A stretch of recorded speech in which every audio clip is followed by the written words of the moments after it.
Good evening, everybody. I'm going to call this meeting to order at 6:30. We are missing Director Michael Wiggins tonight. He's not able to join us, but we have all of our other board directors in attendance. And Aditi is going to be joining us on the dais. We're excited to have her with us. And she's actually going to lead us in the pledge. So if you could please stand and join us in the pledge.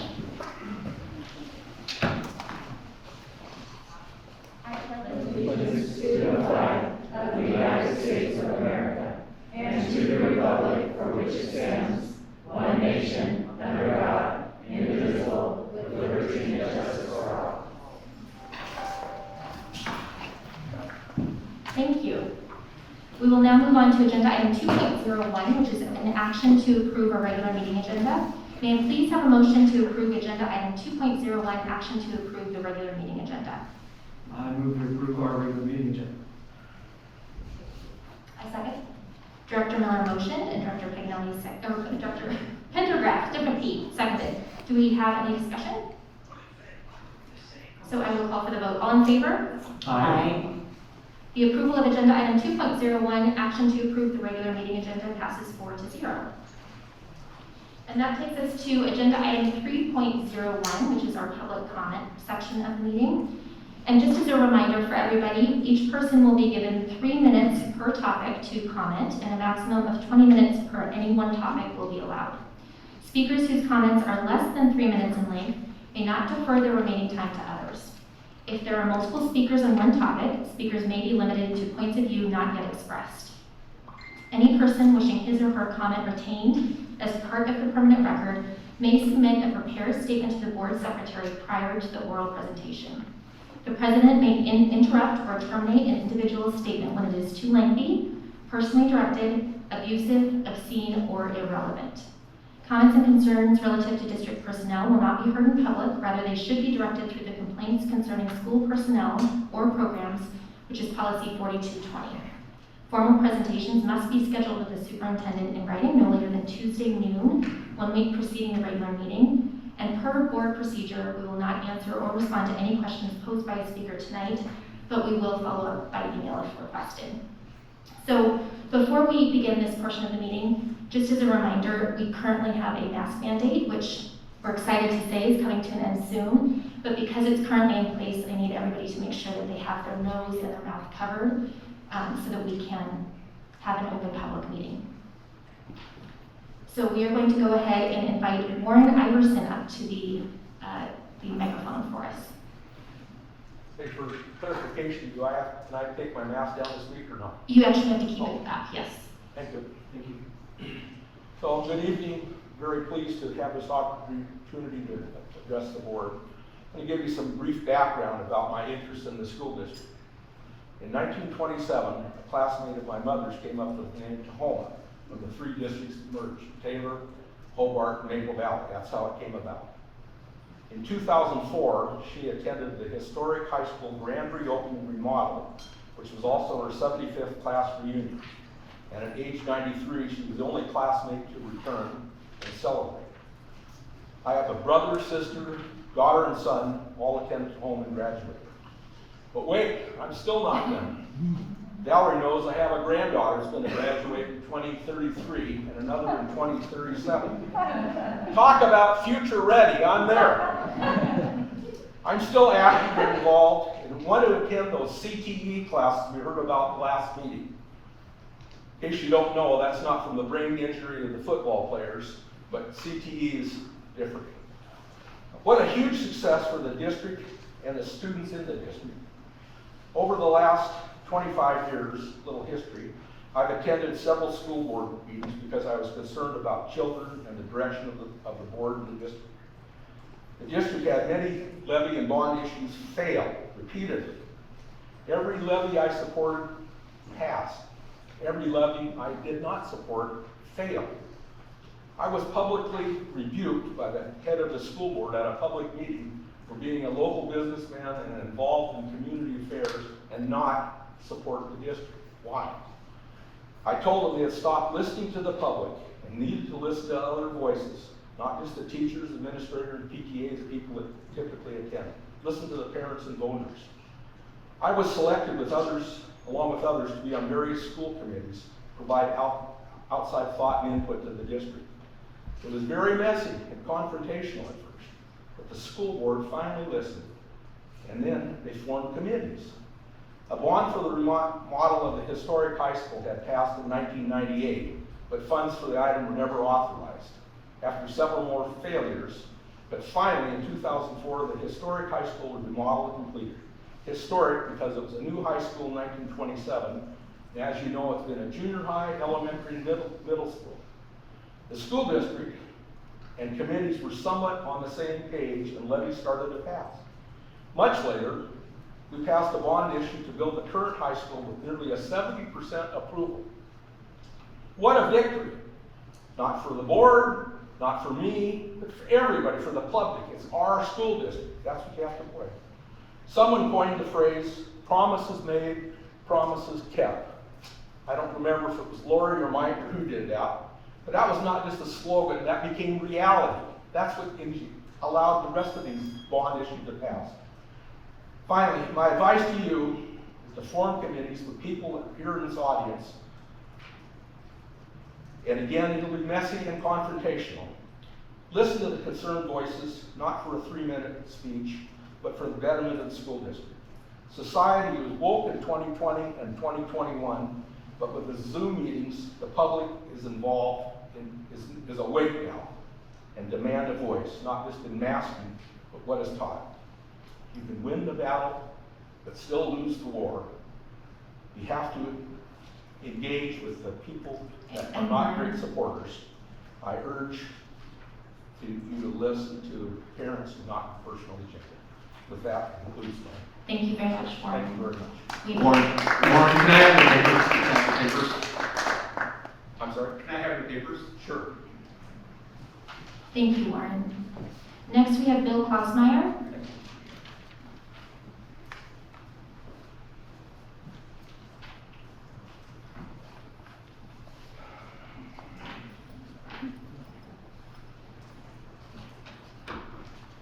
Well, good evening. Do you need my address and all that? No. We know where to find you. Okay, I figured as much. I was thinking of doing the math a little bit. I figure over my time of service, I've been in this room for meetings in excess of 2,000 times.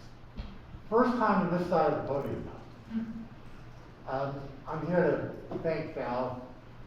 I appreciate the time I got to spend with you. Of those 2,000 meetings, I wish I had sat next to you more of them.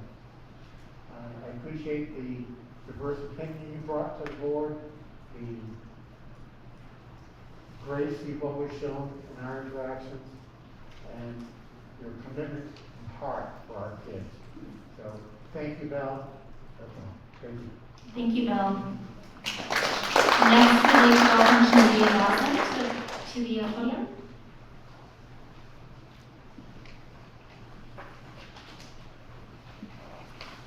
Good evening, neighbors. Our thoughts and prayers are with the Ukrainian community. I came to you in January with a conflict resolution story and a family engagement proposal. However, I did not introduce myself as a volunteer with NAMI Washington. I volunteer with affiliates at NAMI Seattle since 2018, and now NAMI South King County in partnership with Tahoma School District, the City of Maple Valley St. George Episcopal Church since May 2021, and now the Greater Maple Valley Community Center. I'm also working with the Trauma Resource Institute in California, ongoing trauma training through its community resiliency model since summer 2021. My prior work with NAMI, in addition to my full-time duties as an assistant commanding officer at Base Seattle, I worked as a military sexual assault victims advocate, transporting rape victims to Harborview to be seen by a sexual assault nurse examiner, where they collect evidence from military investigative services for court-martial. I also conducted military suicide watch with service members in distress.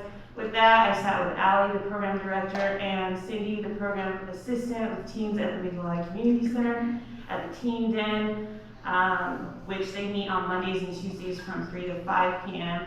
And they're requesting from the Tahoma School District and the City of Maple Valley a bus stop with the school district to the Maple Valley Community Center for after-school drop-offs on Mondays and Tuesdays from all Maple Valley, our middle schools and the Tahoma School, high school.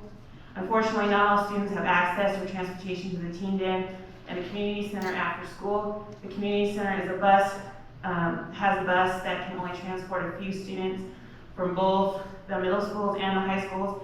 Cindy informed me today that they are also transporting seniors, and the bus broke down today. Luckily, they were able to get to where they needed to get to at the community safely. Therefore, if you could help coordinate with Allie and Cindy to help meet the bus stop need for all Tahoma teens to access these teen services and support at the community center after school, it would greatly be appreciated. As a side note, the school traffic light 20 miles per hour on Sweeney Road from Petrovisky to Shadow Lake Elementary is not working. Sweeney Road is currently badly flooded. Proceed with caution, and I informed the principal at Cedar River Elementary. Thank you and have a good evening. And before you leave, could you make sure to leave your email address with Mrs. Wheeler so that she can make sure that you get a follow-up on that request, the bus stop request? And Thank she you. give the paper to Tamara? If she gives it. Oh, yes, okay. And if you want to give your paper, your letter to Tamara, that would be great too. Thank you. Next, we have Pauline.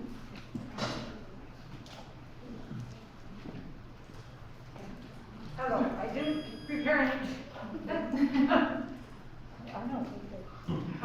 But I did have some thoughts when I was going to come tonight. One is that when I looked at the agenda, I thought I recall from the prior meeting that we were going to have a continuation of talking about the sex ed or health ed curriculum. And I didn't see that on the agenda tonight, so I was curious about that, number one. And number two, I didn't hear from anybody after I made a comment last time when I was here about the diversity group. So nobody contacted me. So anyway, those are my two comments.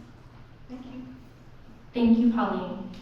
And Pauline, before you go, can you make sure that you and I connect because I have a follow-up for you on that. Okay, we're going to go ahead and move on to agenda item 4.01, which is our administrative report. Superintendent Hansen, do you have an administrative report for us tonight? Yeah, to be relatively brief. Last week we heard some news from the governor's office, and then this week, specifically today, got an update regarding COVID mandates, and looking forward to the state mask mandate ending at 11:59 p.m. on March 11th.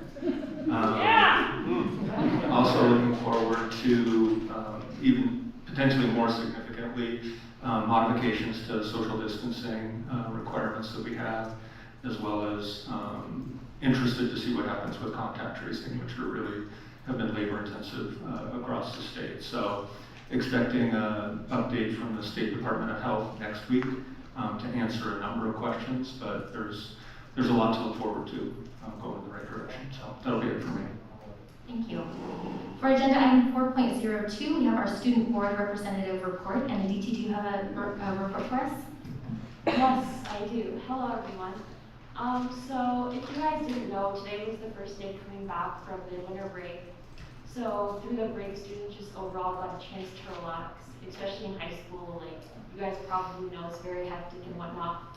And just coming back today on Monday, there was a lot of new things that started. The spring sports season started today, so that includes tennis, which I do, girls tennis, baseball, fast pitch, and then boys and girls track.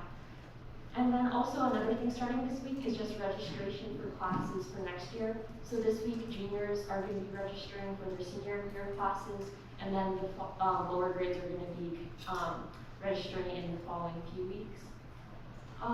This next weekend, there's also going to be the annual Bear Den Retreat, which is for Tahoma high schoolers, where they get to go.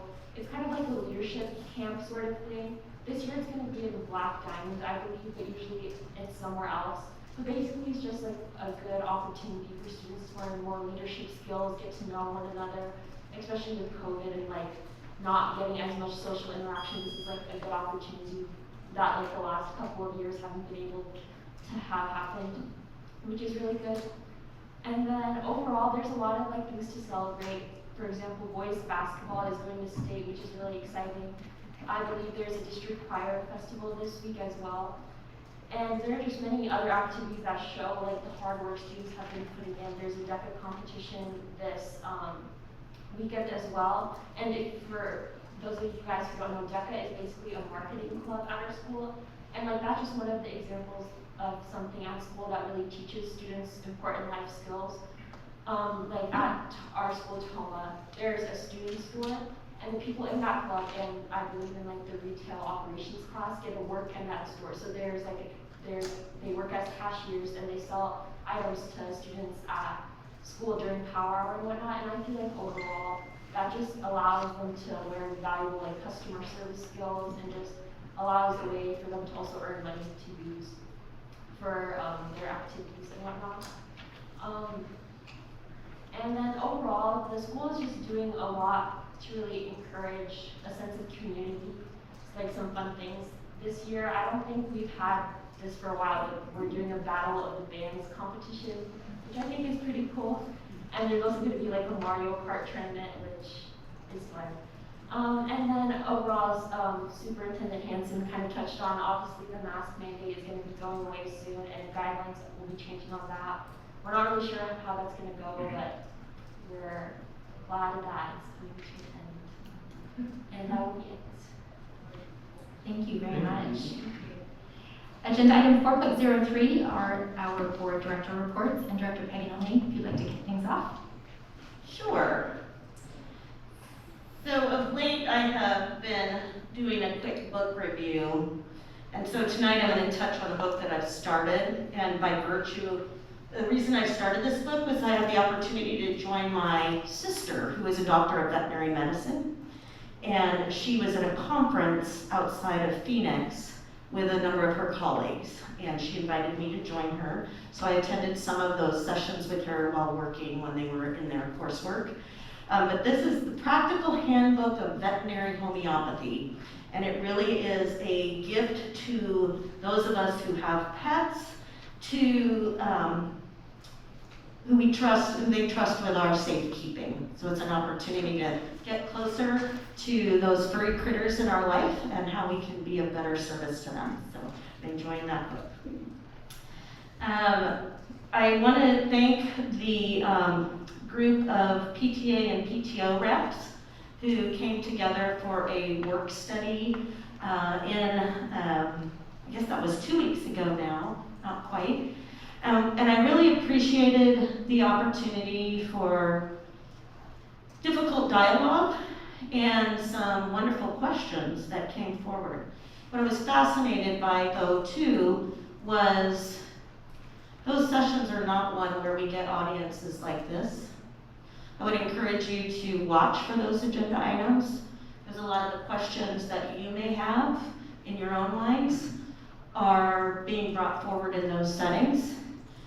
And it's an opportunity to participate through listening in those forums too. So I was fascinated that some of the questions that I as a board member have had were addressed in that session. I had the opportunity, thank you to Sean P. Kelly, for helping to arrange a bus ride along on Valentine's Day. I rode with Heidi Gentry on her route in the early morning hours, and it was truly a celebration to see those students be at the ready at their bus stops on a Monday morning, and to see them follow the rules of being on the bus, and see them anywhere from sleeping to socializing to studying to sharing time with friends and siblings. But what I appreciated the most was the opportunity to share some dialogue with them. I handed out little ribbons that had hearts on them for Valentine's Day. Just said, tie it to your wrist, tie it to your backpack. Just remember that there are adults in this world that are thinking about you today as you go on to school. So it was a really fun way to start the day. I also had the opportunity for 3 different meetings with community members. One regarding our equity work with, and Mr. Miller joined me on that one. One regarding general transparency with some of those individuals who are in the audience tonight. And also with an individual regarding books that we vet to put in our libraries. And I just want to offer that those conversations for me as a board member are immeasurable.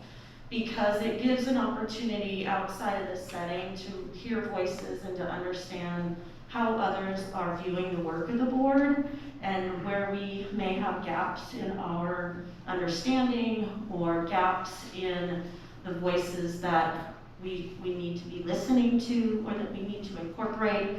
And I welcome the opportunity to bring that range of diverse voices together in one setting as opposed to having to have one-off meetings. So I celebrate those individuals who reached out. I will continue to enjoy those conversations and know that my fellow board members will continue to be of service in that way. So on January 11th, some of you know I read my resignation letter, effective close of business tonight, with the potential for retracting that resignation should I feel like collegial resolutions were made on a number of topics. You can see that there was a recognition for Valerie Paganelli tonight, which sends a message, unbeknownst to me, that I am not resigning. I am resigning, right? So I am resigning, and I want to thank those of you in the audience who put me in this seat, who gave me the option to serve, and I hope you trust and know that I gave of myself with all I had to give in service to our community, in service to our students, in service to the work that we do in this community. And I want to thank my fellow colleagues. I have a little note that I'll pass off to you tonight, just wishing you the best in your continued service, and please know that I'm available to you at any time. And I do hope that I served you honorably and that I followed through on my commitments to you other than being unable to continue to serve with full integrity. So thank you, and I will be here through the end of the night tonight, and I appreciate each of you.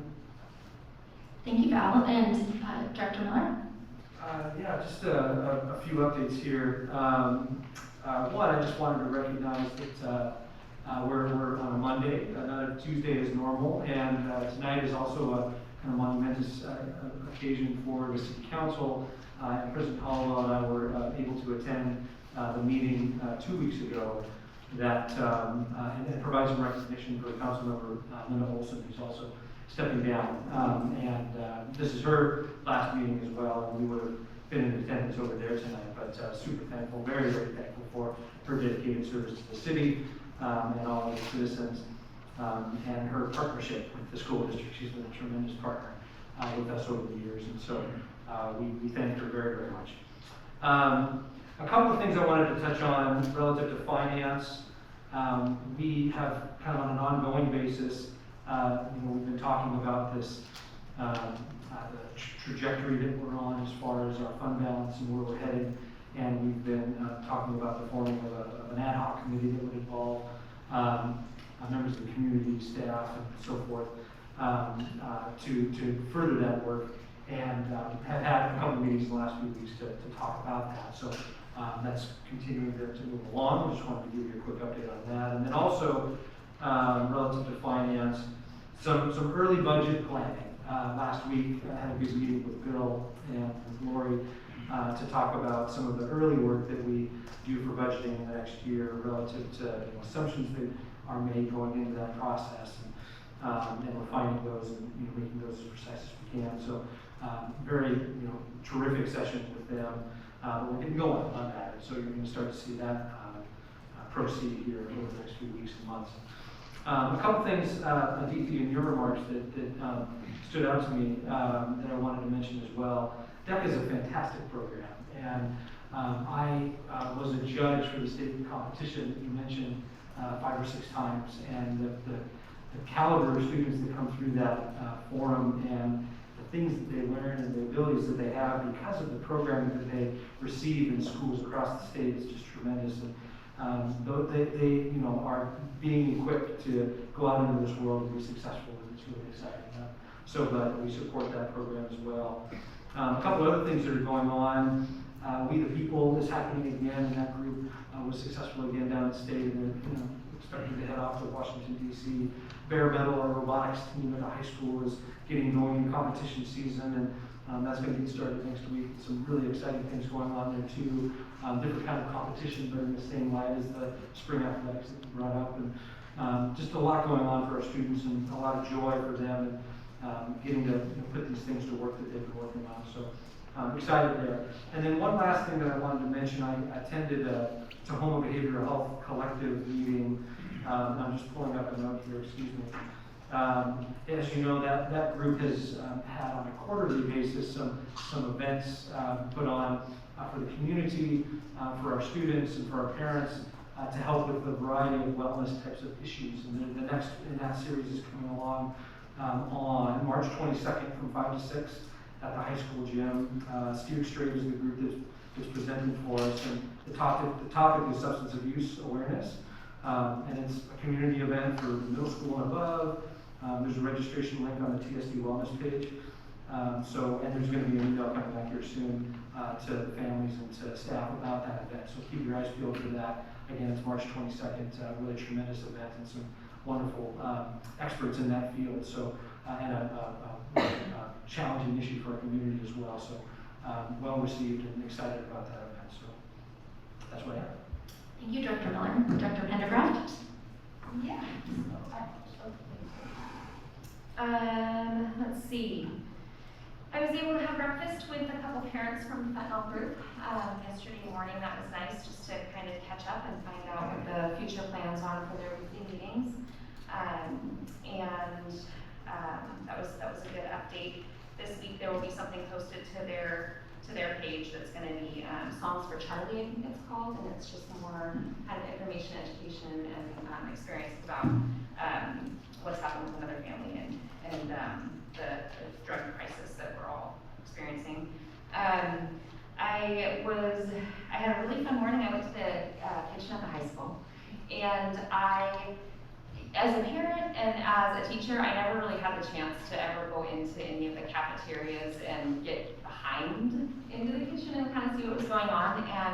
And that is an exceptional group of people back there. They are doing like a full-on dance. They somehow move around each other. They never trip over each other, and they're 10 steps ahead on every move that they're making.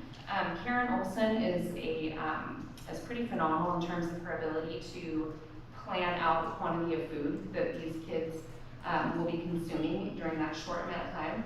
And she also makes it taste really good, which I was really excited to see. She adds a little bit of cheese here and a little bit of spice there, and she takes the time for the kids to really be excited about what they're eating. I learned a lot about how they had to pivot during COVID. That was something that I never really had kind of the perspective of. And they, when we were shut down, they were making sure food got out to the families that were hungry, and they were working around the clock. They're still pivoting, still kind of trying to figure out how to make sure that COVID kind of guidelines are in place, but that the kids are having an enjoyable experience during their lunch hour. So I really enjoyed my morning. The other thing is they get 10,000 steps by 10 a.m. If you can even believe that. I mean, they are moving. But my favorite part of the whole morning was their interaction with the kids. Sometimes you think about high school kids and just sort of like where we're at right now with masks and just kind of social cues and that kind of thing.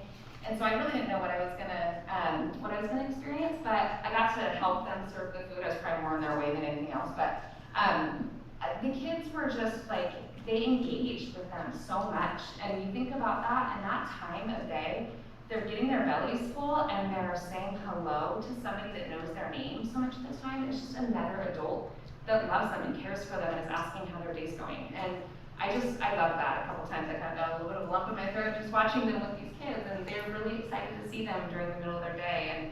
And so I really, really appreciate them. I think that they're a pretty cool bunch of people. I got the chance to meet with Mr. Mitchell and Ms. Reedy. I'm still, learning the relationships and learning about the different roles in the different schools, and I just had a great time getting to know them and learning more about them and their vision for the school and finding out how they're kind of carrying out our goals and what they're working on. And the thing that I loved the most was they're not all sugarcoating everything, like everything's perfect here, this is the, they're not doing that. Instead, they definitely talk about the things that they're proud of, but they're also talking about the things that they want to do better. And I love that because I think that's great leadership, and it's showing that they're never complacent. They want to keep reaching higher and higher and higher for their kids, and so I really love that about both of them.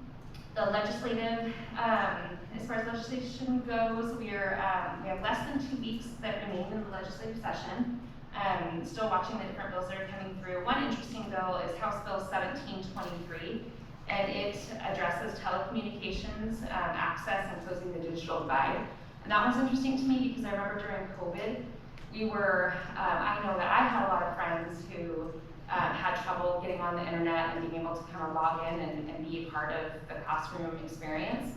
And that was a big concern, and I know as a district we were really trying to make sure all the kids had access.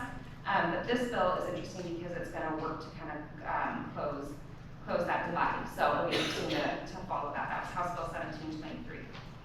And last but not least, I would like to thank you, Val. I would like to thank you for your time here. You've been a board member. One of my kids have been a part of this district, and I have a special place in my heart for anybody who's, community service. You're taking your time to make the world a better place, and I really appreciate that. So thank you. I didn't get to work with you for very long, but thank you for everything you've done. And that's it. Thank you, Haley. I have 3 updates for tonight. First, I also wanted to thank Director Paganelli for all of her time and dedication over the years. Thank you for your service for our community. And second, I wanted to thank Tom, who's in the back of the room. We don't get to see him as often. He's the head of our operations, and I have had the opportunity to meet with him a number of times now. Every time we meet, I guess we always talk about buses. You're gonna get to hear a little bit more about that a little later in the meeting, but he shows so much heart and dedication to his bus choices, as you're going to find out in just a little bit. I continue to be blown away by the time and energy that he puts into selecting each of the accessories and the combinations of seats and the options that he's putting in these buses. The number of choices he has to make are infinite, and he does it with such grace and so much thought and strategic thinking about what our district is going to need 10 and 15 years down the road. It's just really remarkable. So thank you, Tom, for that. I also wanted to give a shout out to Chris Thomas. One of the things that you probably have heard as we've been talking tonight is that we really look forward to our opportunities to get out in the buildings and see the kids learning and to see our faculty and staff and administrators doing what they do best, which is supporting our students. And so Chris is I'm new to Rock Creek. I took that school on last month, and so I've had the chance to meet with him twice now. And whenever he talks about the ways that he is supporting his students' sense of belonging, his eyes just light up and he gets so excited. So I wanted to thank him for, again, the heart that he brings to his work. And I continue to be so grateful that my kids are in this district, because we are very lucky. Tahoma really does care. So that's going to conclude agenda item 4.03. We're going to move on to agenda item 5, which is the presentation, discussion, and action item portion of our evening. And as we move on to this section, I'd like to remind everyone that the board has agreed on using round robin to ensure that each member has equal opportunity to speak. We're going to keep our discussion length per agenda item to 20 minutes, which I'm going to monitor, and individual board members' discussions to 3 minutes per agenda item, which Mrs. Wheeler will monitor for us. Each director's time will begin with the first word that they speak, and will continue through the responses that are provided. So first we have agenda item 5.01, which is our middle school ELA implementation update. And we're going to be joined by 2 people tonight. We have our teaching and learning instructional coach, Matt Brashears, and executive director Don Wakely is also going to be joining us, and they'll be presenting and answering questions from the board. So welcome.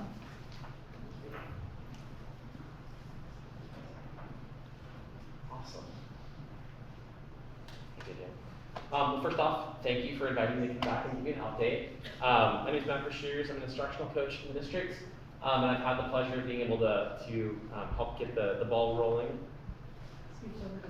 Microphone, yes, thank you, sorry. Teacher habits, microphones. So first off, I wanted to just briefly give you a reminder of what this new curriculum is. It's called Into Literature. Though there are many great things about it, there are a few in particular that stood out to teachers during the process of recommending this, and that I think we really are starting to see shine this first year. The first thing is Notice and Note. It's a system of reading instruction that's gone over really well with our students so far. One thing looking forward that I see having a potentially great impact is that the Notice and Note strategies aren't just for fiction. There's some specific for nonfiction, which I think lend themselves really well to transferring those reading skills to other content areas too. So we're excited to see where that one goes. The curriculum's arranged around thematic units. These are built around the big essential questions. So lots of high interest topics. Our sixth graders will shortly be looking at the world through an animal's eyes, look at this whole animal themed unit. Our eighth graders are going to be exploring the suspense genre with Film of War, and our seventh graders are just wrapping up or just recently wrapped up a unit called Game On that explores sports and video games and the impacts that they have in their lives. So lots of high interest stuff that we're seeing students really buy into. Interliterature also provides us lots of great opportunities for choice and differentiation. Each unit includes a reader's choice portion where there's short text that students can select from. All of our grade levels 6 through 8 have also incorporated a unit with the literature circle. Meaning students have some choice in novel selection as well. So trying to build things in that can help our students get excited about reading. I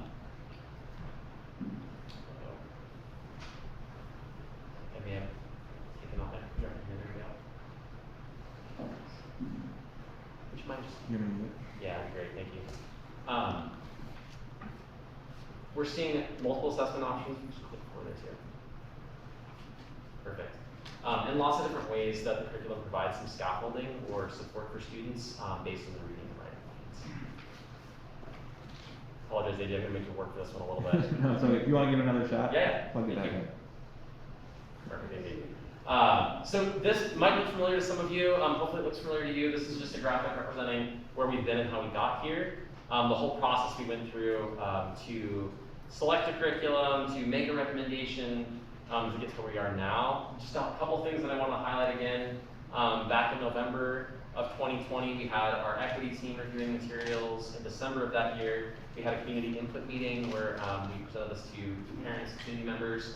And then January and February of 2021, we had the Instructional Materials Committee also review all of this. So lots of opportunities kind of throughout the process to get feedback, and that really helped to refine our thinking, and I think it led us to something that was really great for kids. One of the challenges with anything new is that you have to learn how to use it effectively. So we knew that was going to be a big lift going into this. We knew that we were going to have some challenges supporting our teachers as they learn new curriculum, as they learn new strategies. And unfortunately, this fall being what it was, there were some challenges with that. We had to get creative about how to provide the kind of support and training that we would want. Since it was more difficult to pull a team of teachers out of the classroom all at once for that kind of training. So we looked at things like half days where we met with grade level leads and provided some professional development that way so they could then lead their teams through that work. Lots and lots of micro PDs, so screencasts, short videos showing teachers how to access resources, helping introduce units, curating resources, all those kinds of things. And of course, then we had time, paid time for teams to do some of this work when we weren't able to do that within school days. So creative ways to do that. There will be an ongoing need for this kind of training moving forward. We'll want to be thinking about that in the future, but really some fantastic work that teachers have done in a challenging year. So how do we know that this is working? I'm an ELA guy by background, so graphs are not necessarily my comfort zone, but I think it's important to kind of see this. So if you look at either of these screens, on the bottom left, we've got a pie that represents how our students performed on the HMH growth measure in the fall. This is a reading test, essentially. It's computer adaptive, so it adjusts difficulty based on student responses. A couple of things I want to call your attention to with this. The red pie slice, that represents the percentage of students who were performing below level the first time we did this in October. That big green segment, that's the percentage of students who were at or approaching levels. They were about where we expected them to be. The blue slice represents students who are performing above that level in the fall. The pie slice at the top right, the pie that's in the top right, that represents the more recent growth measure. So students took the same assessment again in January. You'll notice some differences. That red pie slice in the bottom left is a whole lot bigger than the one on the top right. Essentially saying we had a bunch of students who were performing below level early in the year who made significant progress between October and January. The other thing that really stood out to me here is if you look at the number of students above level, or those that are in kind of that blue pie slice, it gets much bigger from fall to winter. So we're seeing in a couple of ways some early signs that things that we're doing are having a positive impact on students. There's a lot of other ways to dig deeper into this, and I'd be happy to share more of that later with you if you'd be interested in going with that. But it's heartening to see some early signs that, yeah, this is having a positive impact, that the things that our teachers are doing with these new resources are really helping our kids. And as much as I love the numbers and the charts, and as important as these are, I think too, the voices are really important. So I spent some time talking to our students about what they thought. So these next couple of slides capture some of those. I won't read through all this, but I want to highlight a few. This first one here, this was from an 8th grade student who said, I really liked The Outsiders. It wasn't the best book I ever read, but it was enjoyable, and I actually really liked it. And for those of you who don't speak 8th grader, that's really high praise. Really high praise. So, and that was something I heard echoes of from a lot of students as well. They loved a lot of the texts that went along with this, so that was really heartening. We had students that may not have done as much reading with all of the challenges of the last couple of years. So hearing from students, yeah, I love this book, that meant a lot.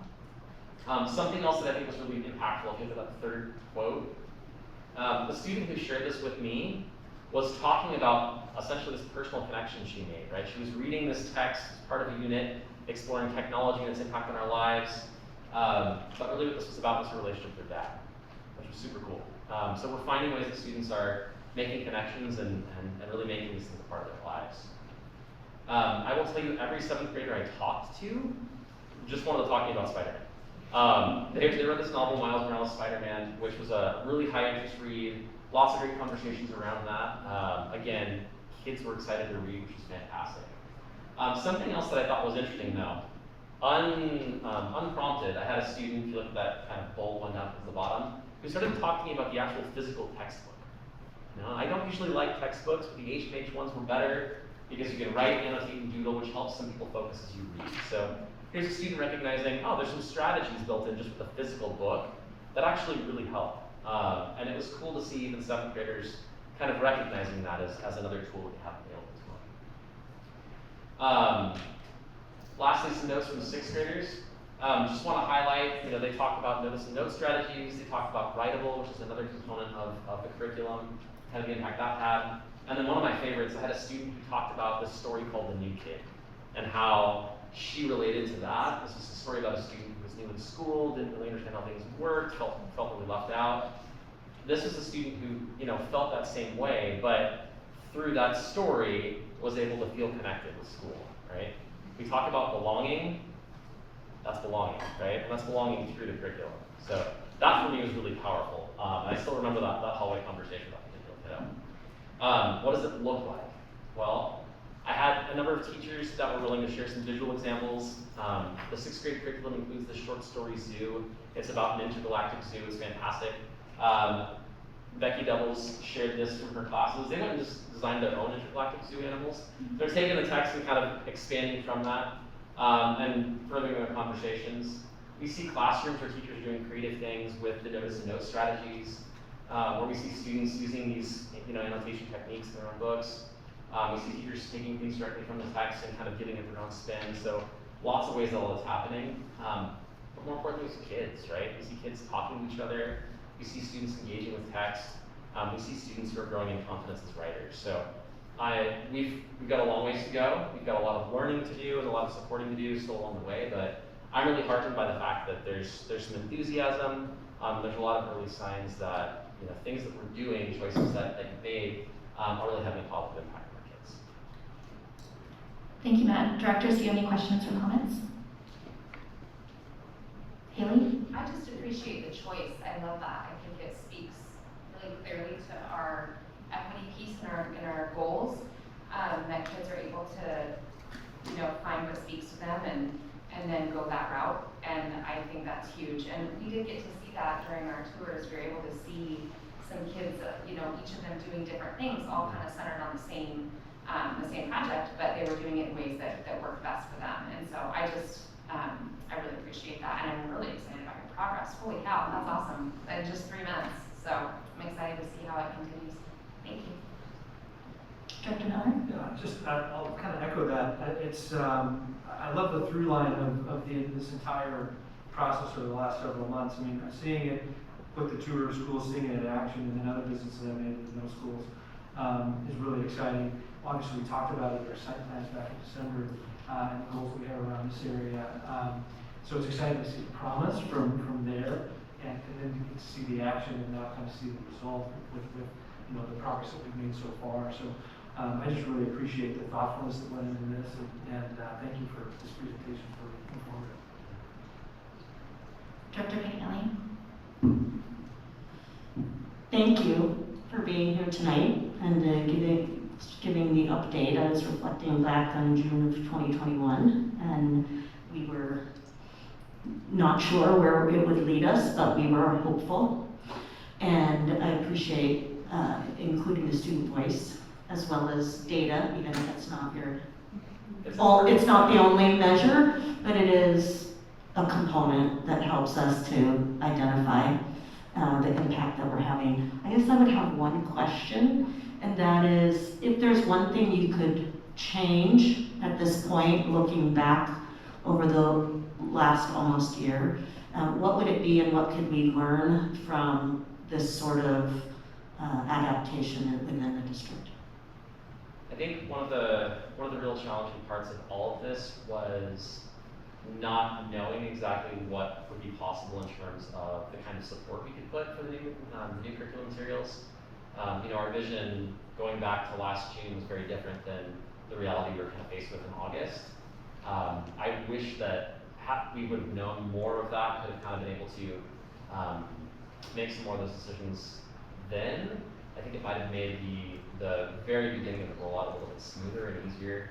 You know, this year was challenging. It was a big lift for our teachers. They did fantastic in spite of that, but I think that's the piece that would change. We would love to have a better plan for some of the support pieces that better fit with like the reality that of course we didn't know was coming, but if I could change anything, I would have. Is there anything that you would ask of the board differently at this point going forward? That's a good question. I think the biggest thing is just a recognition that there's still going to be some need for support for training around these new materials.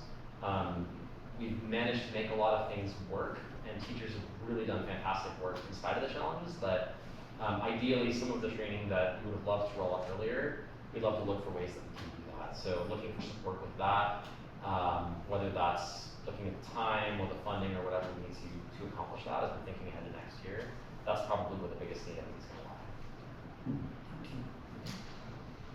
Aditi, before I go, do you have questions? Yeah. I don't really have a question, but I just kind of wanted to comment on your presentation. So when you were like talking about the different student voices, especially how they enjoyed the books they were reading, I can kind of relate to that myself because like when I was younger, I used to love reading, like reading interesting stories and whatnot. But then sort of around like middle schoolish, I kind of didn't really enjoy reading just because of the fact that I was forced to read these books, and then even outside of school, I wasn't really motivated to read. But like, I feel like the way this new curriculum has been implemented, as you were explaining, it allows like students to have more choice. And I feel like they're better able to connect with what they're reading. Like even in the picture, you can see they're like discussing everything. And I feel like especially having those discussions can be really impactful to students themselves, like in small groups. So overall, I feel like it's a really significant change, and you can definitely see that through the data and whatnot as well. And Matt, I have a question for you. So I'm a kindergarten teacher by training, so my world is usually, or my brain at least, is usually in the elementary world. And I know by the time that students transition to middle school, the focus in terms of English and language arts usually shifts to reading comprehension rather than phonics, phonemic awareness, all that. Since we know that so many of our students came into middle school with learning gaps, are you having to supplement for students who may have gaps in those areas that they would have normally been filled in elementary? That's a really great question. That's something aside from this or in conjunction with this that I've been kind of exploring this year to get a better understanding of kind of what our next moves are. Short term, teachers have been taking advantage of some of the things built into our curriculum that offer some scaffolds and suggestions. So I wish I had a visual to show you that. When you're preparing to teach many of the texts, they'll give you suggestions. If you have students that are struggling with readers, try this. There's even parts of the curriculum that will give you different kinds of leveled supports. So if a student needs just a small amount of assistance, this might be the way to go. If a student needs a lot of support, think of maybe some of our ELL students who are going to need a lot of help to reach that, or students for different reasons that might have reading, we might be reading level or grade level.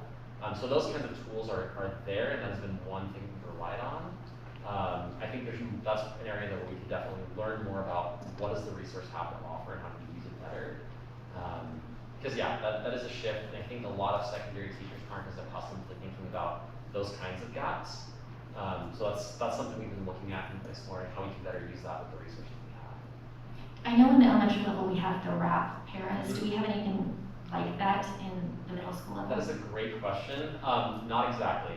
And I say it's a great question because this has been on my mind for a while. I've been trying to learn a little bit more about what that looks like on the elementary side as we're exploring, what we can best do to support our middle school students. So no, I do think that there's lots of opportunities for us though to explore within our classrooms, within Stretch, within other, mechanisms that we have to look for ways to better support some of our struggling leaders. I don't have a better answer than that yet, but that's something that we're exploring, and there's actually some groups of teachers that are meeting to talk about possibilities and what we can do to better help those students. That's great. Thank you so much. Thank you for joining us tonight. We really appreciate it. It's exciting to see all the progress that's already been made. So thank you. We're now going to move on to agenda item 5.02, which is our mid-year review of District Tahoma Care's goals and targets. This is actually the first in a series of department plan presentations that we're going to receive over the next couple of months. This is something that's new to us. Now that we've adopted our Tahoma Care's goals, we're getting regular updates from both our sites, so our schools, and also our departments. So tonight we're getting 2 department updates. And just as a reminder for my fellow directors, at the September 28th board meeting, the board listened to an update and held a discussion for about 20 minutes regarding the board's 2025 Tahoma goals and targets. So, Director Wakely, I hand it off to you. I'll start, although I have a bunch of colleagues who are going to jump up and take the ball and run with it in just a second. So I'll give a couple of kind of overview comments.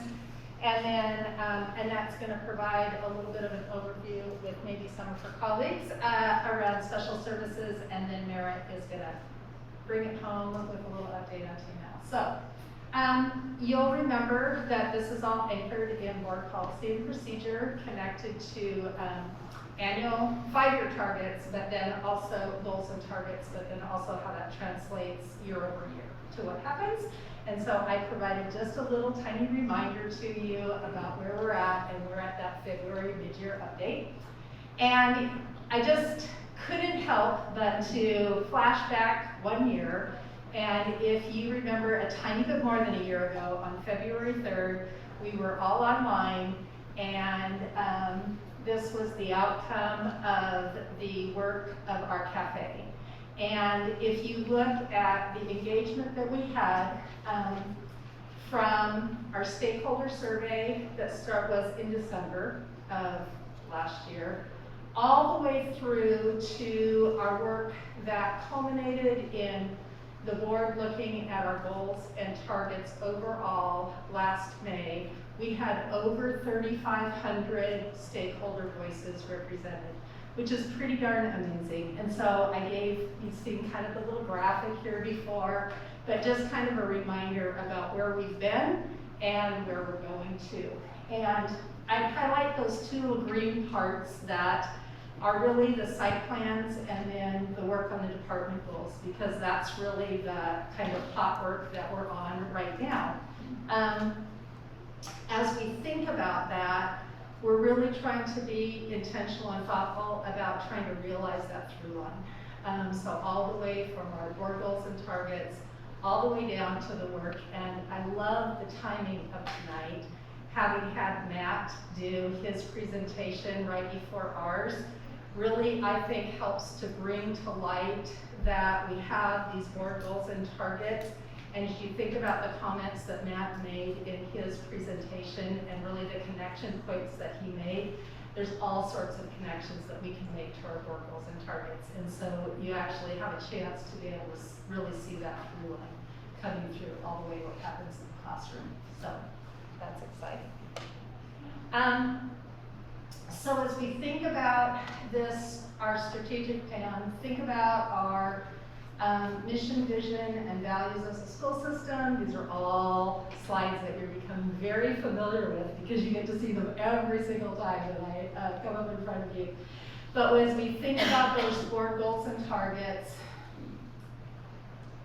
we're starting to work on what might a district level kind of report card dashboard begin to look like that really captures as the essence of what we're talking about we want for our outcomes for students. And this is a mock-up without specific data in it, looking at the work that you saw highlighted from the high school in their site plans as Laura and Catherine were really speaking and presenting about the college and career ready indicators. And what we're starting to look at and to draft going backwards. And for those of you who sat through a lot of meetings with Rob Morrow and our principals at the time where we were doing the transition work, we were talking at that time about what does it take for elementary students to be middle school ready? What does it take for middle school students to be high school ready? What does it take for high school students to be college, career, and life ready? And so trying to think about that, we're using that through line to imagine what it could look like for some beginning dashboard measures. You'll notice that there's a lot more that are the high school measures than there are middle school and elementary.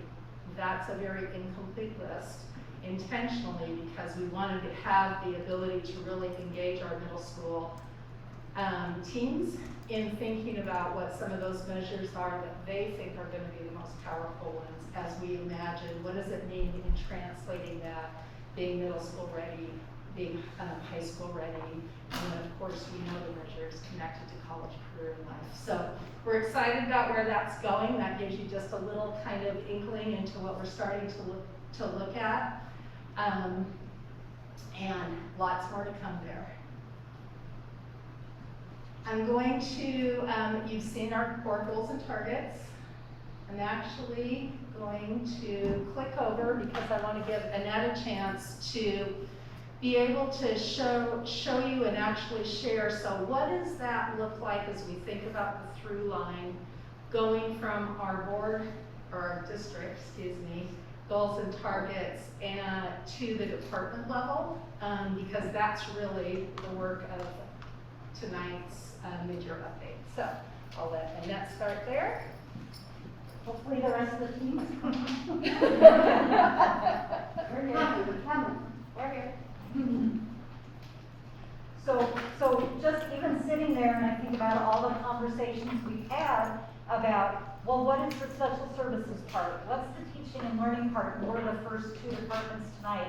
And one of the first things that I voiced, and I've been here a long time, was to Mike and Don saying, what we can't do is go back to being in our ivory towers of, this is the special services, and this is only pertaining to those students. And then this part over here is teaching and learning and only pertains to general ed students. And so I invited the whole team here to be with me as we share out to really make it come alive. When Dawn said there were 3,500 voices that had input, it was all of these team members who represent so many things in special services.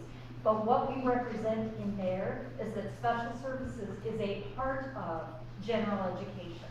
That our students are general education students first, and then we bring in all of the other parts to support those students.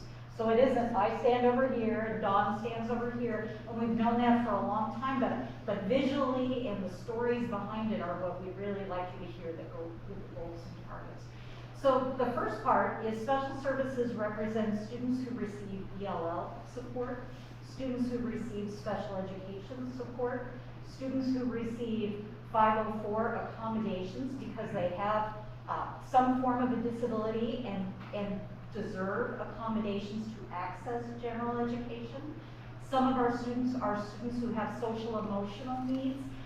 Some of it is the wellness needs of our staff and our community. And so it's thinking about that wide picture to say, what do we bring to help them access general education? And for years and years, we worked on the goals in that special services team to really try to spell that out. So our core responsibility is specially designed instruction. If it's first, can you access the curriculum with an accommodation? Can you access the curriculum with a slight modification to the curriculum? Or do you need an additional teaching tool? So that's specially designed instruction. And then how do we bridge you back? With that main idea being, how do we get you on that high school and beyond pathway? One of our beliefs is that all students can be lifelong learners. And we can figure out and adapt and get those accommodations. And when you add technology accommodations to it, it's just, the skies open up, the world opens up for our students. And our final part is, what do we value? We value being a part of that community, that general education access, that bigger world view and access. And so we spelled it out that way, not just for our students receiving special services from K to 12, but we also represent our preschool population, our birth to 3 population, and also our students through age 21 who are making that transition to adult services. So really, we wanted to expand that view. And just real quick before we move on to the other part, anybody want to add anything in terms of our goals?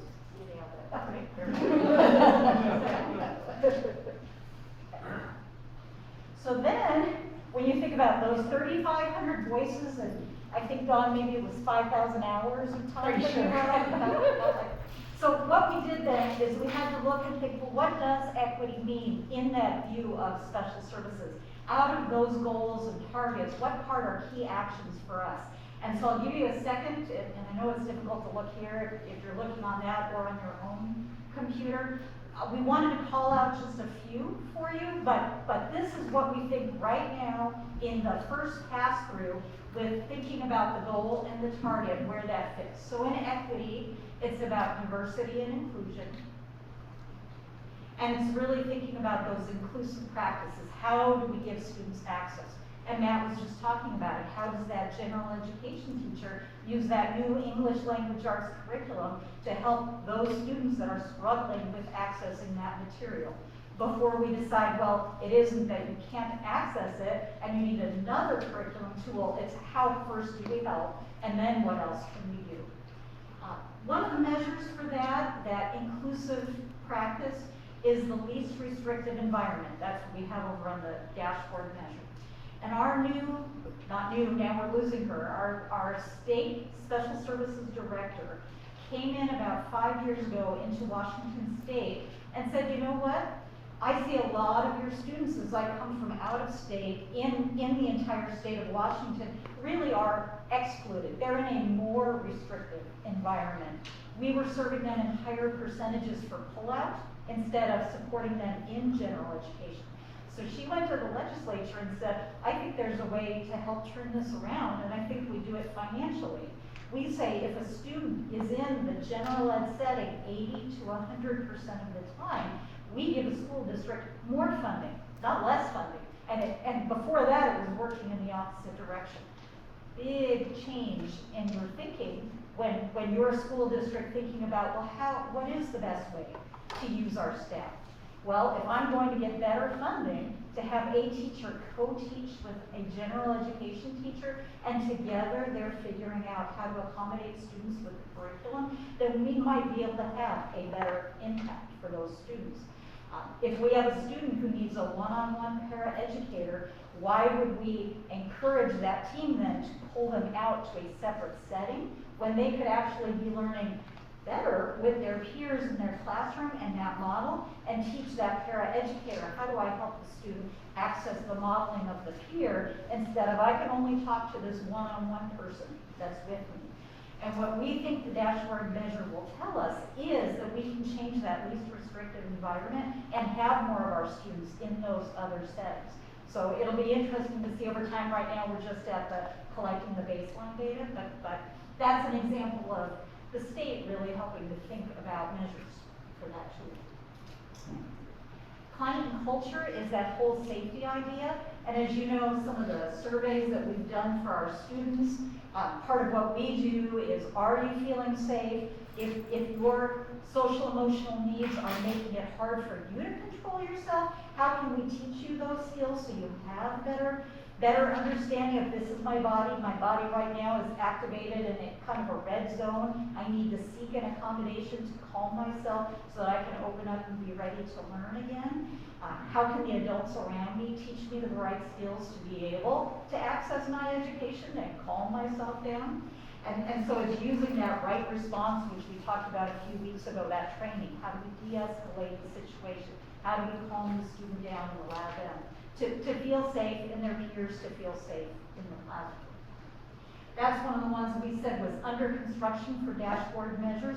Some of that is, well, gosh, in my gut, I know that's the right thing to do. What are those? Thank you. Oh, whoops.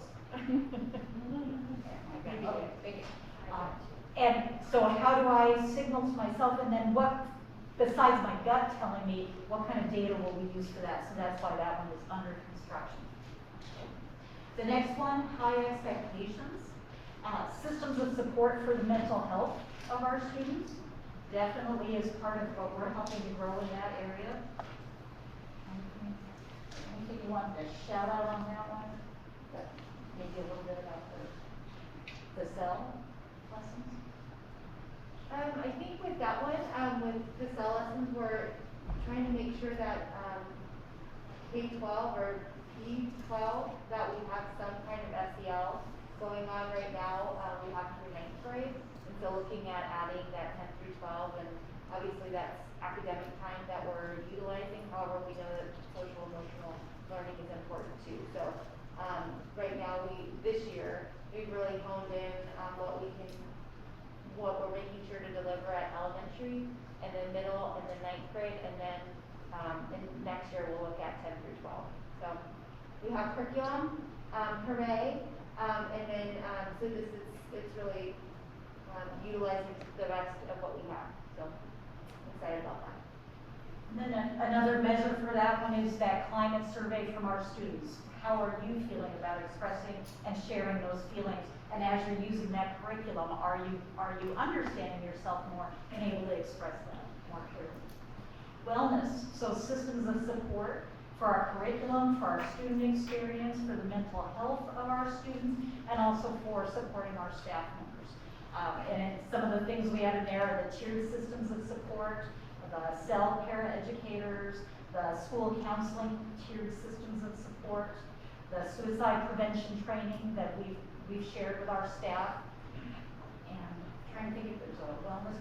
Just even one of the simple measures, how much of the percentage of our staff are using our wellness classes? We invested in that years ago and have been in an ongoing basis, and people are expressing to us, yes, I appreciate that, yes, it is supporting me, and we think there's a way to measure that by saying, is that increasing over time? Is the reaction of the staff member saying, yes, that is helpful for me? And then partnerships. For us, family engagement, collaboration, communicating. We have the CPAC, which we've had for over 20 years in our district, which is our Special Education Parent Advisory Committee. We have a new PTA representing special education and 504 families. Community Task Force for Substance Abuse Response. And then updating the Special Services website and like I said, all those different departments that we represent, making sure that people have an ease of access of how do I find the supports? How do I figure out who to reach out to support my student and my family? And that's another area where we really like to measure that dashboard of how we're going to think about that access, how will we show over time that those partnerships are growing and becoming stronger. Anybody have anything else you want to call out? Just like, no, we're here to answer questions. I'm tired of hearing. Directors, do you have any questions or comments? Jeff? Dr. Miller? Yeah, I've got a clarifying question on the beliefs, values slide. Thanks, Liz. Just seeing a theme and emphasis on the early childhood preschool throughout, and I wanted to just clarify, you mentioned obviously we provide services all the way through age 21 in some cases, and so I just wanted to ask why that was so emphasized on this slide. Sure, so the first, that in each area, it has two statements, and so the first was for our K through age 21, and then preschool in the last few years also did this work because they thought there was a little bit of a twist on what they were doing for the early childhood group. And it's a good point because this is our first time to share it out, and we were trying to decide, is it better to have it that we have each paragraph listed twice on there, or is there a different way to share it? Maybe there's one page that's K-21 and the other page is early childhood. Thank you. And directors, before we continue, we are at our 20-minute mark, so can I just get a thumbs up if you'd like to extend our time? Okay, thank you. Are there any other questions? Could you remind us what percentage of our students are being served through special services and how that's changed over time? I look at when I started on the board and we didn't have 4 individuals to stand before us to talk about the supports in our system for special services. And so when I celebrate that we have those resources and some depth of expertise, but also want to understand, is it proportionate with the number of students being served, or were we playing catch up to the resources that were needed? Sure, I think mostly it was playing catch up, but they also changed the way they counted the percentage of special services students. So in the first 20 years I was here, the state would count that, counting your early childhood all the way through your age 21 into the percentage. And so Tahoma would be around 11 to 13% each year. It varied just slightly. Then they pulled the preschool, the early childhood number out of that. And so we hover right around 11% of our student population receiving special education services. But it's not really a change because they had pulled out that preschool number from the total percentage. Where we hover around 4 to 5% of students on 504 plans across the system. ELL, I think our N size is still so small that it's really not a percentage that we would pull out. I don't even know if it would go down. We're at like 300 students to 315, fluctuates for how many students in the district are doing ELL services specifically. And then the addition of the whole wellness, social emotional part of that, we don't pull that out as being a statistic of a percentage. It's really that realization over time, all of us, not just Tahoma, but all of us across the nation. It's the social emotional growth of the student along with the academic growth. And for so long, we only operated in this side of it. So that, I think it counts for all of them. Any other questions or comments? Mine is just really about timeline in general, I would say. I think that when we were at Shadow Lake, we maybe saw kind of a pilot example of the gen ed students receiving special student services in the classroom. Sure. And that was really a neat thing to see. So I'm just wondering, I guess, in terms of timeline, are these things just kind of starting at this point, we'll see more and more examples of this, or where are we at? And that's just me probably being green and not understanding the full timeline of it. No, I think that's an excellent question. So in different areas in the secondary, we've tried pilots with co-teaching in the English language arts. We had this year, one of our middle schools start a little bit with math co-teaching.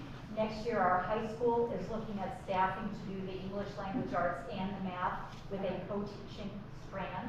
And so it's kind of like all of middle school taking off together. We qualified for a grant in inclusive practices last year and did a district-wide training with lots of participation from our teachers in terms of universal design for learning. So it wasn't the idea you needed 2 teachers to teach together. You just had to be able to think about, how do I design this so students could access it with multiple skill sets?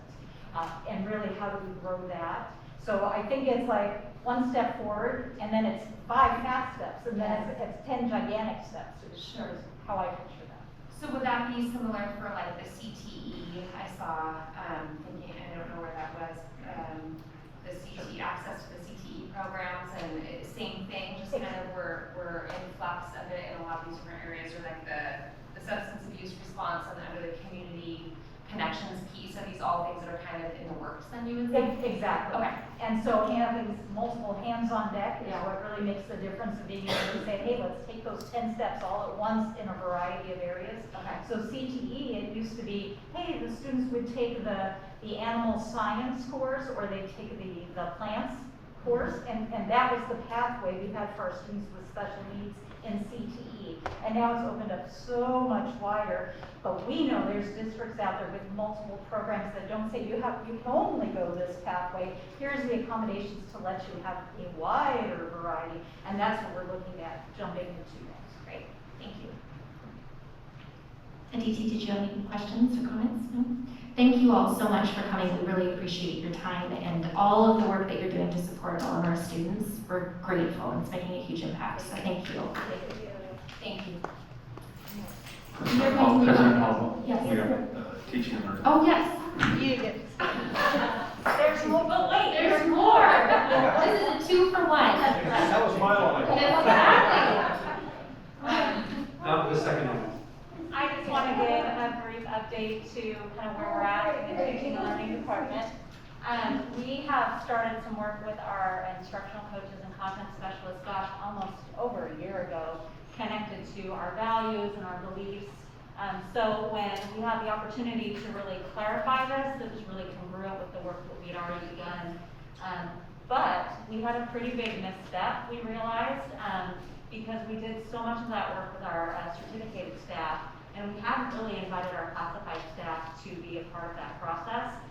So we rectified that recently, and we're so glad that we did, because their insights and perspectives really helped shape what you see in front of you. And we're excited about this guiding our work together as a team as we support the teaching and learning of our system and the growth of our kids, which is what we're obviously all about.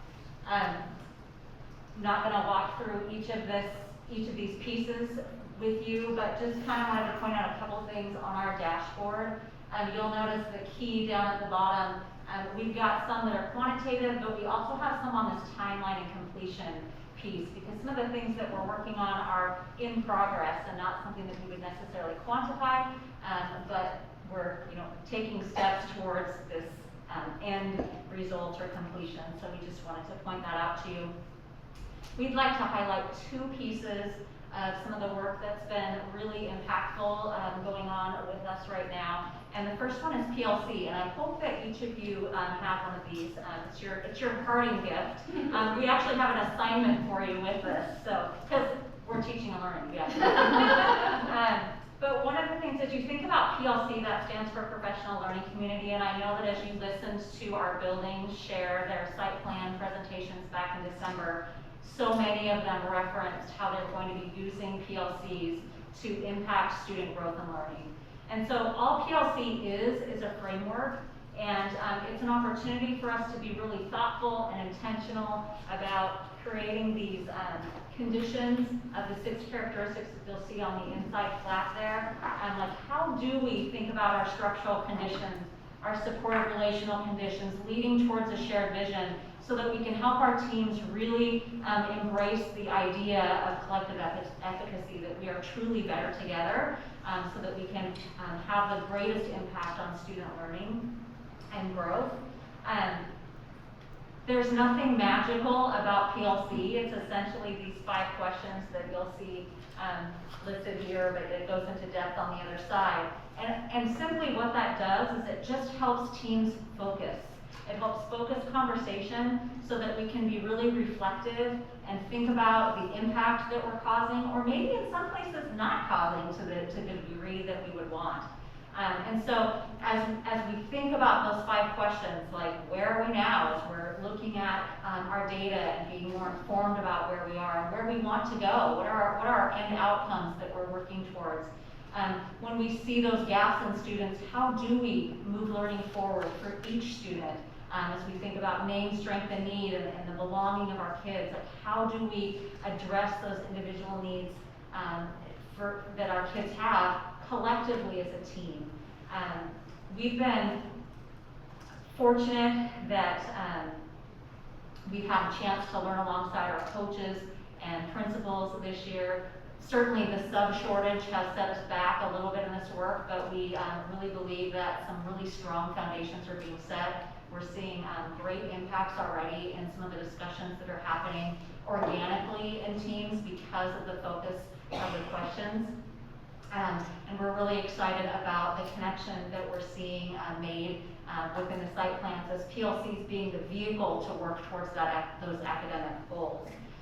We really wanted to get this into your hands because we know that you're going to be having follow-up conversations with your building principals, and maybe some of these questions will help guide your discussions as you meet together. And so we're excited about where we've begun and where we're planning to go as we continue to deepen our learning together, all in service of that learning and growth for our kids. The next thing that we'd like to highlight is where we're at with recovery learning. We intentionally waited to bring a committee together just within the last month because we really wanted to approach the fall with a strength-based mindset. We knew that there was going to be learning that needed to be recovered, but we wanted to get a really good sense of where our kids truly were. And we knew that for some kids, just simply being back in the classroom and in front of our teachers was going to naturally close some of those gaps. And we knew that some gaps are going to be wider than that and need additional resources and support. So we wanted to have really good data to inform us in our next steps of which kids are rising to the top as being the most needy in terms of academics and social and emotional learning. So recently we convened a committee with stakeholders, which as we think about partnerships, that's definitely something that we value so greatly. Annette talked about that as well. So Annette and Dawn have been co-leading this experience with a team that is made up of a district administrator from each level. We've got teachers, paraeducators, some amazing students participating on that team. And really our task is to receive proposals from our building leaders on ideas for how we might spend the 1.6 allocated to us for recovery learning money. And one of the things that we were really cognizant of is that it's really easy to look at like the bright shiny object and just gravitate to that. That's going to be the thing that's going to fix this, right? But we took some time in our very first meeting to ground ourselves in research. We looked at some of Dr. John Hattie's work so that as we're looking at proposals and as we're making recommendations about how we could spend some of this resource, that we're really looking to spend in areas that are already research proven with high leverage impact. We know we've got a lot of needs to meet, and we want to be really thoughtful and intentional about how we might do that. We've already received our first proposal, and so the team is starting to look at that. We've opened up the opportunity for our building leaders to give us additional proposals for that team to process. And so we'll be working through those kind of on this rolling process as they come in, and then make some recommendations for how we might utilize that 1.6 to help support our greatest needs in our students. So lots of work happening. Just a snippet of two of the big things that we've been focused in on. Dawn, anything I'm missing or that you want to add? Nope, we have some wonderful parents on the recovery learning team, so definitely stakeholders across all of the stakeholder groups. So what questions can we answer? I have a question. I actually have two questions. So in terms of, you mentioned recovery learning funding and that you're starting to gather proposals and start to assess whether they would be worth funding. As you think about how that's going to be allocated, are you planning on allocating the funding equally between the secondary and elementary levels, or how will that work? Don't know. because obviously it's a team decision. I do think that a big part, Malia, of what is going to influence the group is based on what supports are there already in place for students and where do we have gaps. So, and then also certainly the team is really thinking and very conscious about what's proven to have impact. And so there is no predetermined, it has to have some equal allocation across levels at all. They're definitely looking, we've put in front of them a tiered model so that they can be thinking about what are the supports for all students already in place, what are those kind of next layers of support, and where do we have existing programs and where don't we? Okay, so then a follow-up, thank you, and then a follow-up question similar in thinking. So in terms of creating equity between our schools, if we have, let's say, Shadow Lake, who comes forward with this fabulous proposal, and you are excited to fund it, but then another school does not have an idea in the works, are you expecting that perhaps you would roll it out at this other school as well, or how will you ensure that all of our students are getting an equitable opportunity? Yeah, the proposal that's on the plate to kind of start the process is one connected to middle school mathematics. And one of the pieces in the application itself that they need to be conscious of is that while the idea might originate in one school, they have to talk across the entire level. So if something comes forward from elementary, from Shadow Lake, there's expectation that Shadow Lake's principal and team have done some conversation across all of the other elementary schools to think about the needs for all of our students at that level, not just one small population. Okay, thank you. Mm-hmm. Are there any other questions, Dr. Miller? Yeah, this is the first time we've seen colors and things.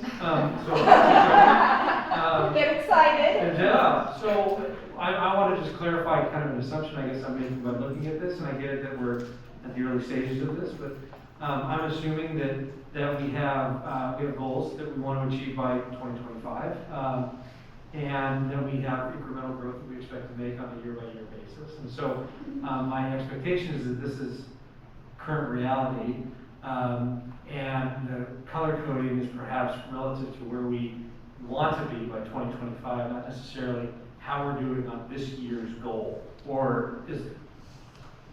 So I would say yes, that's accurate. And because when you look at this, I wouldn't want you to have the sense of, oh my gosh, I don't see any green, so that's really bad necessarily. On the ones that have timeline completion, that idea of being well underway versus the idea of just being in the very beginning stages.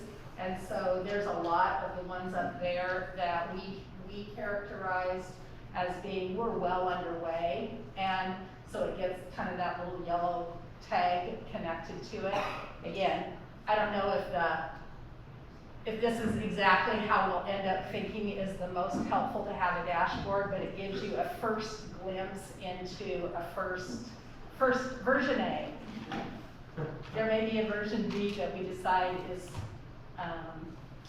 communicates better where we're at. Thank you. Dr. Tahoma?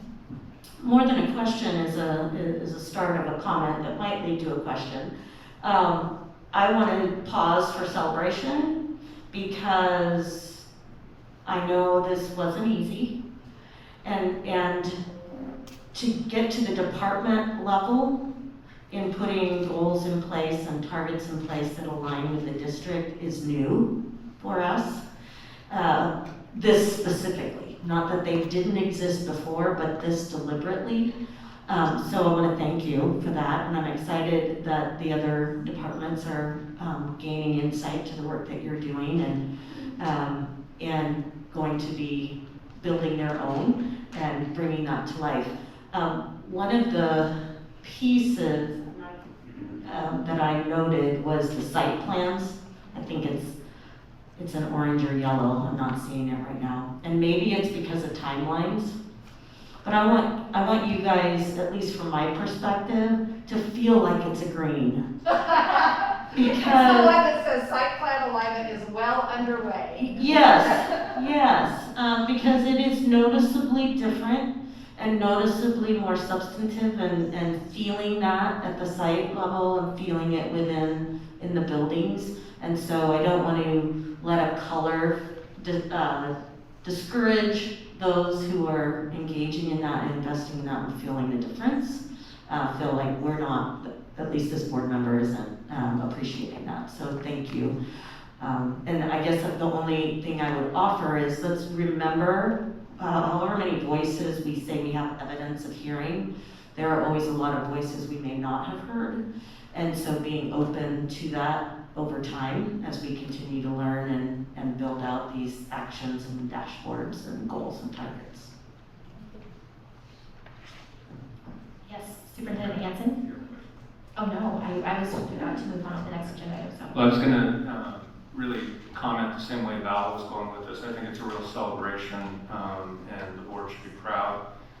Backing up a year ago with bold move with the cafe that Don led, and all the hard work that went into the big picture goals and the targets that we would know whether or not we're on our way towards those goals. And then the patience with the site plans as that process is played out and become very real in the buildings and for the board members as they're in the buildings. And then finally, as Val said, with the department plans and the amount of work that is going on around the system right now to create this, and eager to see Annette and Don's departments as kind of the tip of the spear.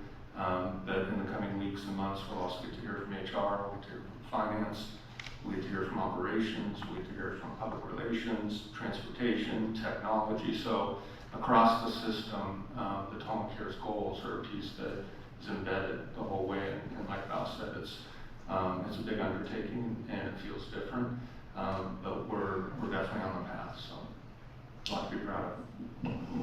Thank you both so much for joining us tonight. Thank you for all of the work with this and for all of the beautiful color coding. We appreciate it. Thank you. So, just a challenge, make sure that when you're at your building principal and you have this and you whip it out and you're like, so which of these 5 questions are you currently working most on with your teams? That would be an awesome question to ask. We're going to be ready. We're going to be so impressive. Thank you both.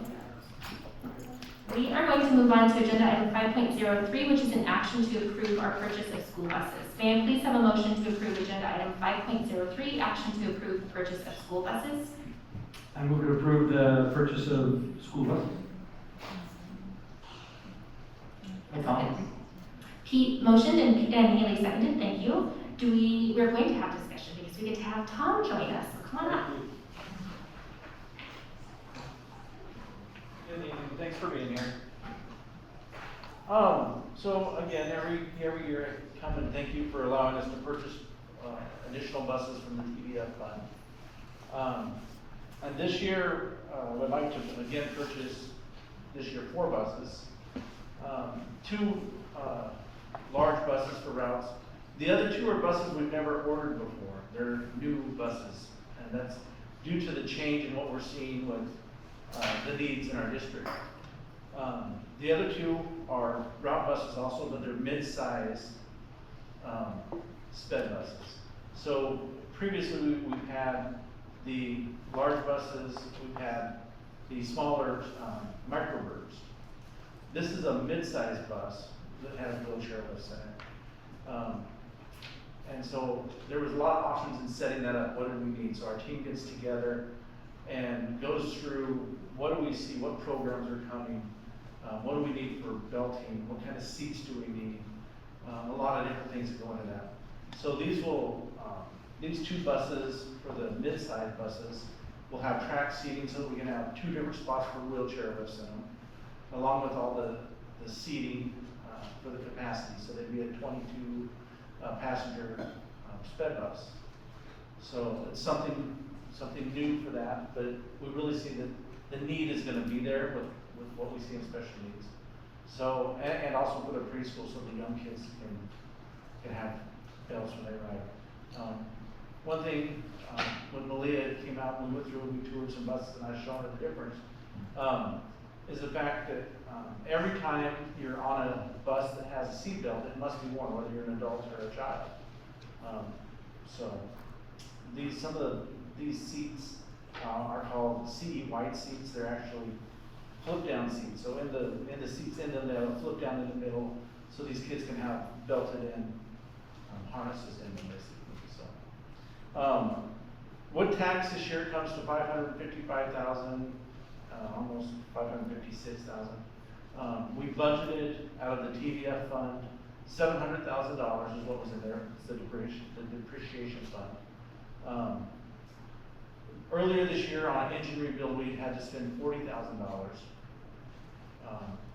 which leaves us a large amount of money there. But that money rolls over. Rather than try to just crowd in another bus this year, our team didn't really feel like we needed to. We wanted to wait to have that money in case something different changes for next year, when we need to see what those needs are. So that was the purpose of the 4 buses we want to purchase. At the moment, I'm not really sure which buses we will look at wanting to surplus coming up. And the reason for that is I like to wait until the buses are getting close to delivery. We get to see what other programs that we may be involved in, what the needs are, what if something happens to our buses. I wait until the last minute. I feel a little bit like a hoarder in a way. I hate to give them up right away. You know, if they're not costing us a lot of money on maintenance and so forth, it doesn't make sense at the moment. Once the cost of maintenance is increasing, or the reliability is not so much there for our students and have to have a bus that may break down because of reliability issues, that's when I really want to eliminate those buses and so forth. So that's what we're looking at this year. Thank you, Tom. Do we have any questions or comments? I just have one question, just to clarify for myself. So am I understanding correctly, Tom, that the mid-size bus will double for our kids with special services, but also then for our preschoolers? Yeah, they're right on the same buses. Yeah. Okay, awesome. Thank you. Director Miller? Yeah. So my understanding from the memo, just the last sentence in the first paragraph, that these 4 basically would be replacing 4, we'd be retiring 4 buses. And my curiosity, one, make sure that that's accurate, but secondly, my curiosity was just, what do we have capacity to handle anticipated growth, and if we have more ridership, and do we have some amount of buses on the bench that we can put out there if all of a sudden enrollment boosts and we've got a couple hundred more kids next year that need bus ridership? What's our capacity to, and do we at some point need to, if we're growing our fleet by a net of 0, adding 4, retiring 4, is there a point where we need to add a net of 1 or 2 or 3 to account for that? We've been doing that, and I'm not, did I put that we were retiring 4? Well, it just says we will be replacing the older buses in our fleet, so I assume that yeah. it was 1 for 1. But Oh, I don't always do that. Okay. One of the things, that's where I feel a little bit like a hoarder, we have 58 routes. But I have, if you notice on here, I have 88 buses on the other sheet. And part of that is because it's a combination. Some are sped buses, some are large route buses, we have a couple different trip buses. They all have different combinations and they're unique to each other. A lot of them are. So I keep those, and with that, that's why our number is still so high on how many buses we have. Unless they're not reliable, I try to make sure that I keep them just in case we have that growth. That's great. Thank you. That's all. Yes, Director Hanley. Couple of questions. Thanks, Tom. Sure. Transportation Vehicle Fund. Remind us where those funds come from. That is the depreciation that we get. It's off of any of the bus purchases that we make. Lori can speak more to that, but also off of the building that we have. The funds off of that. So Transportation Vehicle Fund is funded from the state based upon our fleet of buses, and every bus that we purchase is depreciated or allocated over a period depending on what size bus and whatnot over the period, but around 15 years that those buses are depreciated over. So over that particular time, every year we are allocated money per bus, and it runs, as we've been really doing a good job of keeping our fleet up to date. It's running about $500,000 to $600,000 annually of depreciation revenue that we receive, and it is specifically for and can only be spent on the big yellow bus that you see going down the street. No other expenditures. So either purchasing of a bus or major repair, as Tom spoke to earlier, that increases the longevity or value significantly of that bus. Thank you, that's very helpful. So just to be clear, it's not any local funding that's being put to work here. That's what I wanted to be sure that we had a shared understanding of. My second question is one I think I asked the last time you were looking to make purchases, and it is regarding electric buses and what thought we have or are starting to have in considering those as part of the Tahoma fleet. So I have not been up to see any, with the electric buses to any of the other vendors to look in probably a little over a year. There are a lot of additional costs that come with that. I think it's something that we'll need to continue to visit and watch and look at now, but I'm one of those, I like to see the proven facts before I jump in there. I've been in a situation before where somebody went there and thought, let's try a different kind of bus, and it ended up being the one-off that it was not the best idea. So I don't know that the electric buses, I'm not saying they're not a great idea, but there's a lot of things that go with that for charging stations and how do you take care of all of that. That will be something we'll definitely have to look into. And Val, I can speak to that as well. Yeah, because I didn't know if there was some state direction. So there's no state directive. There is they've got some contracts out there, some state contracts to purchase electric buses. I'm aware of, I believe 2 or possibly 3 districts in the not King County, but in the Northwest area that have purchased some electric buses. And we meet on the operations side, monthly, and so able to ask questions on how that's going, and actually got to tour one of their facilities. The feedback that I received from that was it's still really early. Bethel School District was one, and they said, pump the brakes a little bit. There's a lot of things that you need to work out on these. The maintenance on them is different, as Tom said, which means your mechanics need to be trained differently. Taking them out of commission looks different than it does when we just have a small repair on one of our other buses. So all of those things are, I believe it's the way of the future for sure eventually, but I think it's got some time to go before it's really something that catches on, and figuring out our district, the way that we are set up, we're a very, very big district. Our buses are on the road for a long time, whereas some districts, smaller districts, that they're shorter routes. So they're not out so long in the day, and that's some of the areas, maybe some of the negatives that they're learning to deal with, because they're having some issues with that. So as those things get resolved and they get better and better every year, I'd imagine somewhere down the line we'll be looking at that. I believe at some point there'll be more directive coming from the state, probably starting with potential incentives for school districts to maybe look at doing those, but at this point, I don't even believe, Tom, I would say it was being encouraged. It's just that it's available for those that wish to try. Thank you, I appreciate the thoughtful comments. I think it's everybody, right? Oh, Superintendent Hansen.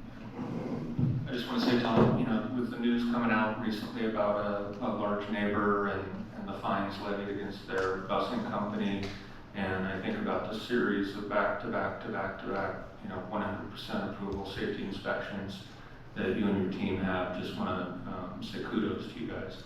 And a lot of our neighbors had trouble with bus routes and canceling bus routes as we've gone through COVID, and you guys have done a fantastic job of taking care of your people and making sure we get our kids where they need to go. So thanks, Tom. Thank you. We just actually today received one of the award certificates that I gave to the mechanics for the last outstanding bus inspections. Thank you. Thank you so much, Tom. 5.04, which is action to approve the oh my gosh, we have to vote. I am sorry, you guys. I am off. It's Monday, it's not Tuesday, my brain's not in the game. Yeah. Okay, so I'm gonna call for the vote. All in favor? Aye. Agenda item 5.03, action to approve purchase of our school buses passes 4-0. Thank you, everybody. Now we will move on to agenda item 5.04, which is action to approve resolution of 2022-01 recycle technology. May I please have a motion to take action and approve resolution 2022-01 recycle technology? I move to approve resolution 2022-01 recycle technology. A second. Pete motioned and Haley seconded. Thank you.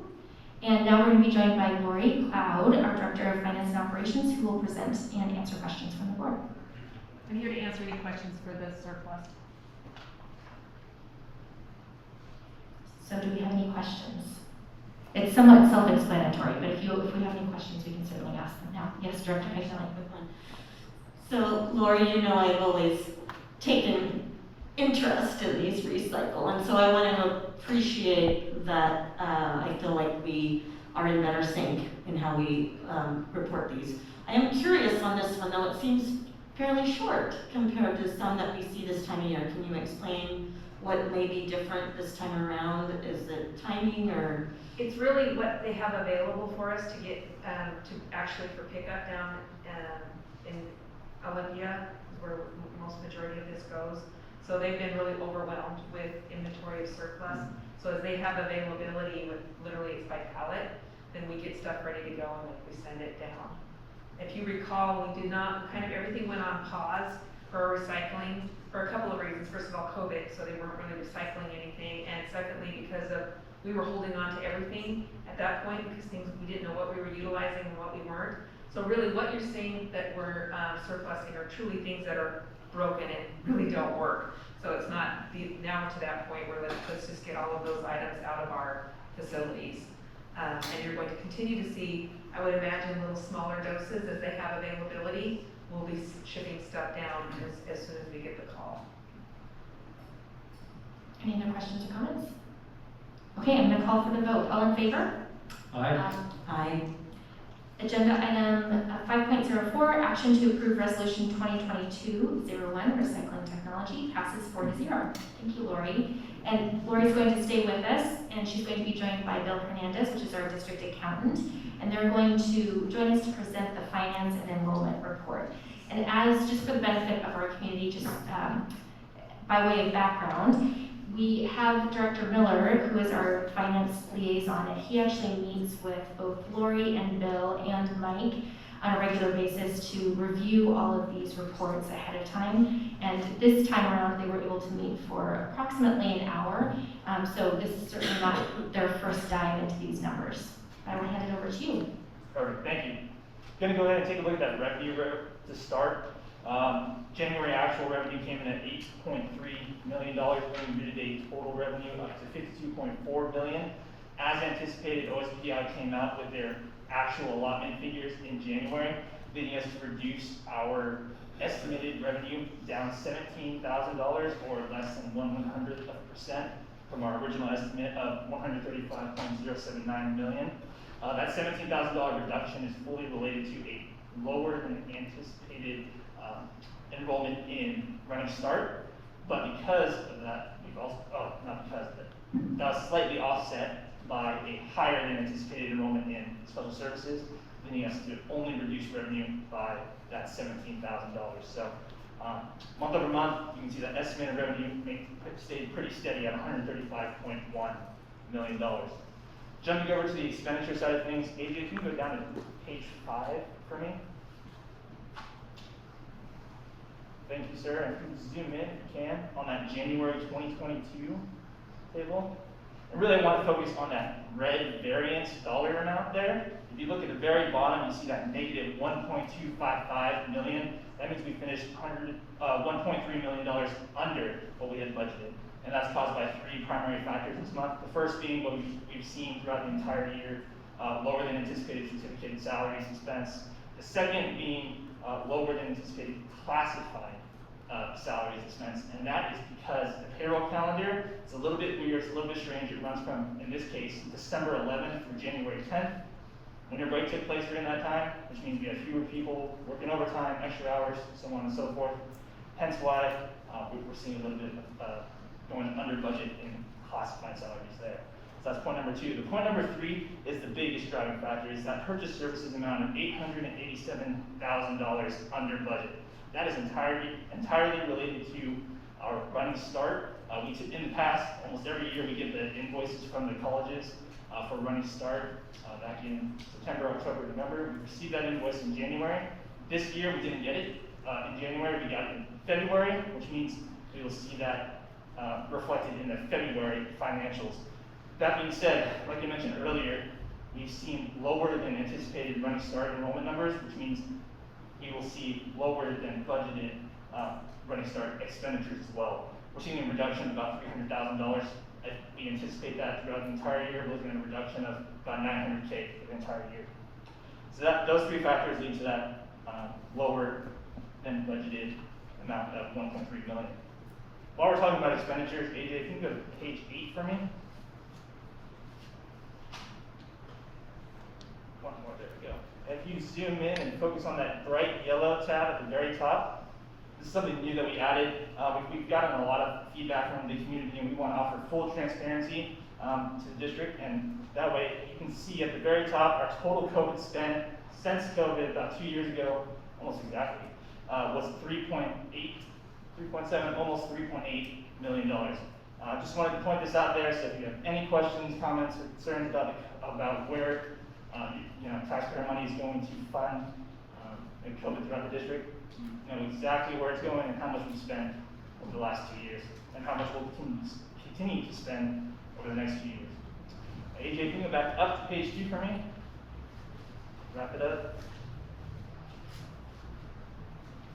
Thank you. I want to focus in on that red estimate column. So like I said, revenue stayed pretty much flat, only down by $17,000.